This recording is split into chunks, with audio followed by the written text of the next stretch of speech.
کہتے ہیں میں نے سنا تھا کہ نافرمان کی روح بہت مشکل سے نکلتی ہے اور جو نیک لوگ ہوتے ہیں ان کی روح آسانی سے نکلتی ہے. تو میں تو جب گیا یورپ میں تو میں نے بہت سے گوروں کو بڑے آرام سے مرتے ہوئے دیکھا اور بہت سے نیک لوگوں کو بڑی مشکل سے مرتے ہوئے دیکھا. تو یہ کیا ہے؟ تو کہہ رہے مجھے تو اسلام کے بارے میں اشکالات شروع ہو گئے. میں نے کہا آپ نے جن سے یہ تقریر سنی ہے نا کہ نیک لوگ کی روح آرام سے نکلتی ہے، بروں کی مشکل سے نکلتی ہے، انہوں نے آدھی بات بتائی ہے، پوری نہیں بتائی.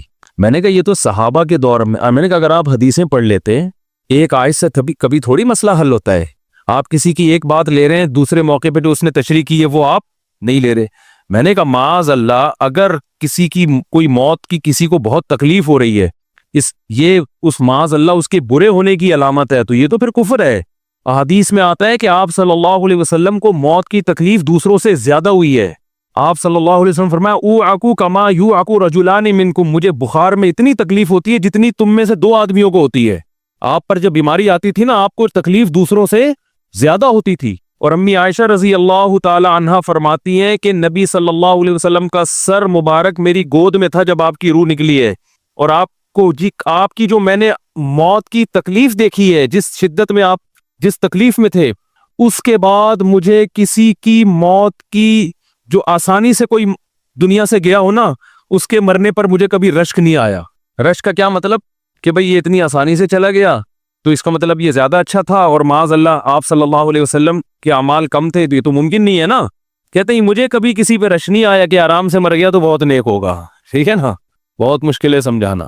امی عائشہ فرماتی ہیں کہ یعنی امی عائشہ کی حدیث کا مفہوم بیان کر رہا ہوں کہ نبی صلی اللہ علیہ وسلم کی موت کے وقت جو تکلیف کی حالت تھی، اس کو جب سے میں نے دیکھا ہے، تو امی عائشہ کی بات کا خلاصہ یہ ہے کہ اب اگر میں کسی کو دیکھتی ہوں نا کہ آرام سے روح نکل رہی ہے، یعنی آرام سے مر رہا ہے، دنیا سے جا رہا ہے، تو مجھے اس پہ رش نہیں آتا کیونکہ بہت نیک ہوگا. کیا مطلب؟ اس کا نیک عمل سے تعلق بولتے کیوں نہیں ہے. لیکن ہمارے ہاں سارا مدار کس پر ہے؟ مرنے کے بعد شکل کیسی ہے اس کی؟ آڑا ترشا ہو گیا تو جہنم میں جا رہا ہے اس کا مطلب. اور اگر مرا ہوا ہے، دانت کھلے میں، ایسا لگ رہا ہے مسکرا رہا ہے، سیدھا کہاں جا رہا ہے؟ او بھائی، اگر خدا نخواستہ کوئی لکوے کا مریض تھا، کوئی فالج کا مریض تھا، وہ تو مرے گا تو اس کا تو بیچارے کا ہوگا تھوڑا سا چہرہ بھی ٹیڑھا ہو سکتا ہے، کچھ بھی ہو سکتا ہے، نیک لوگوں کا بھی ہو سکتا ہے. تو مدار کس پر ہے؟ اعمال پر. اور نیک لوگوں کو بعض دفعہ موت کے وقت ڈبل تکلیف دی جاتی ہے. ایک تو اس لیے دی جاتی ہے، یا تو اس لیے کہ کوئی گناہ ان کا باقی رہ گیا ہوتا ہے.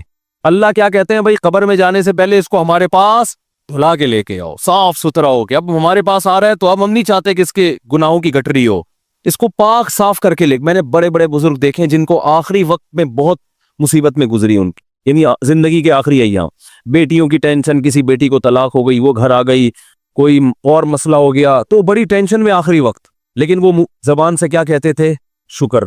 کیا شاید اللہ تعالیٰ ہمارے گناہوں کو معاف کرنا چاہتا. اولاد کی حدیث میں آتا ہے کہ انسان کو اس کی گھر والی کی طرف سے، اس کی اولاد کی طرف سے، اس کے جسم کی طرف سے تکلیفیں پہنچتی رہتی ہیں اور اس کے گناہ معاف ہوتے رہتے ہیں، حتی لقی اللہ طاہرا مطہرا، جب اللہ کے پاس آتا ہے نیٹ کلین، بالکل گناہوں سے پاک صاف ہو گیا. لیکن یہ تکلیف ہوتی ہے جس میں صبر کی توفیق بھی ملتی ہے، کیونکہ اللہ دے رہا ہے نا تکلیف، اور اللہ سزا کے طور پہ نہیں بلکہ کفارے کے طور پہ، تاکہ ہمارے پاس آئے تو صاف ستھرا ہو گئے. تو اس تکلیف میں پھر صبر کی توفیق، اس لیے علماء کہتے ہیں جس تکلیف میں صبر کی توفیق مل رہی ہے سمجھ لو یہ رحمت ہے.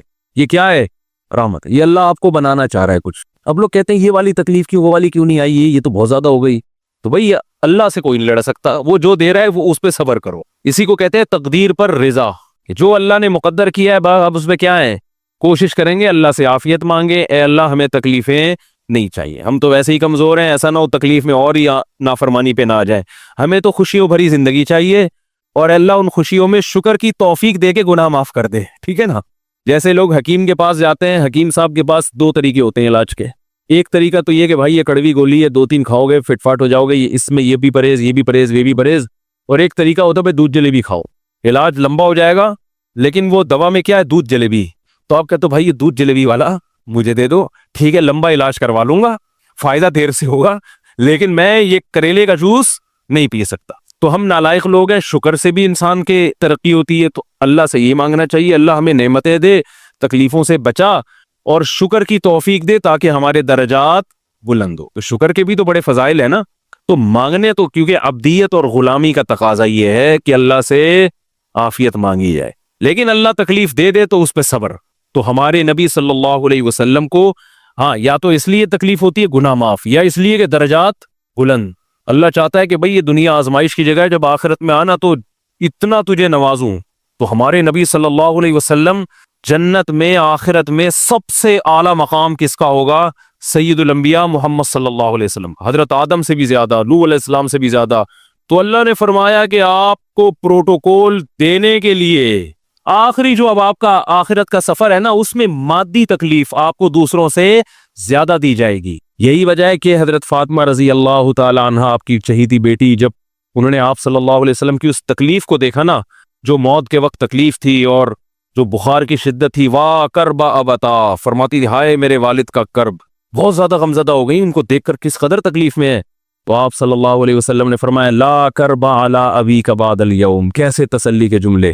اپنی بیٹی سے فرمایا ہے فاطمہ تیرے باپ پر آج کے بعد کوئی تکلیف، بولو لا کرب علی ابیک بعد اليوم، اس میں بھی آپ صبر کا پہلو تلاش کر رہے ہیں، شکر کا، بس یہ اللہ کی طرف سے آخری ہے۔ آج کے بعد اے میری بیٹی تیرے باپ پر کوئی تکلیف نہیں، اپنی بیٹی کو بھی تسلی دے رہے ہیں کہ غم ہلکا کر، بس یہ اللہ کی طرف سے آخری ہے، آج کے بعد کوئی تکلیف نہیں ہوگی۔ تو ہمارے ہاں وہ بیچارہ تکلیف سے جا رہا ہے، تو یار دیکھا آ گیا نا سامنے، لگے یہ دیکھا، ہم تو کہتے تھے بندہ ہی 2 نمبر ہے، اب آ گیا نا تو دیکھو کیسے مر رہا ہے۔ اور پیغمبروں کو تکلیف تو دی جاتی ہے، لیکن کوئی ایسا عیب نہیں ہوتا، ایسی بیماری نہیں ہوتی جو لوگوں میں معیوب سمجھی جاتی ہے، یہ نہیں ہوتا، کیونکہ پیغمبر اللہ کے قاصد ہیں، تو اللہ ان کو ہر لحاظ سے امت کو یہ بتانا چاہتے ہیں یہ میرے رسول ہیں، یہ میرے سفیر ہیں۔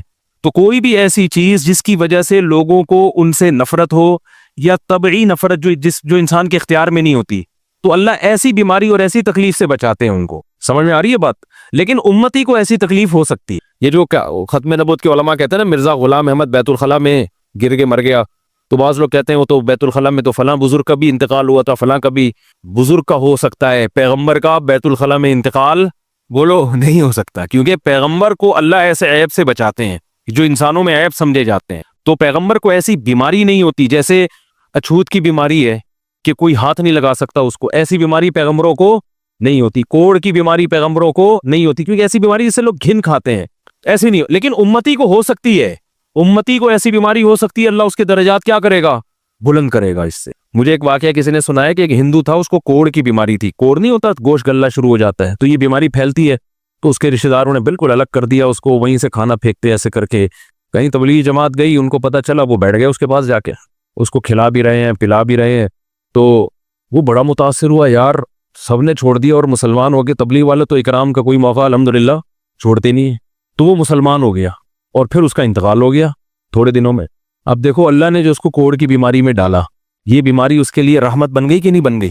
تو کفر کی حالت میں کوئی اچھا کام کیا ہوگا اس نے، اس کے بدلے میں اللہ نے اس کو کیا دے دیا؟ کوڑ کی بیماری۔ اب دنیا کہے گی یار عام کافر جو اچھے کام نہیں کرتے وہ تو فٹ فاٹ گھوم رہے ہیں، اور یہ تھوڑا بہت خیال کرتا تھا، اس کو اللہ نے کیا دے دیا؟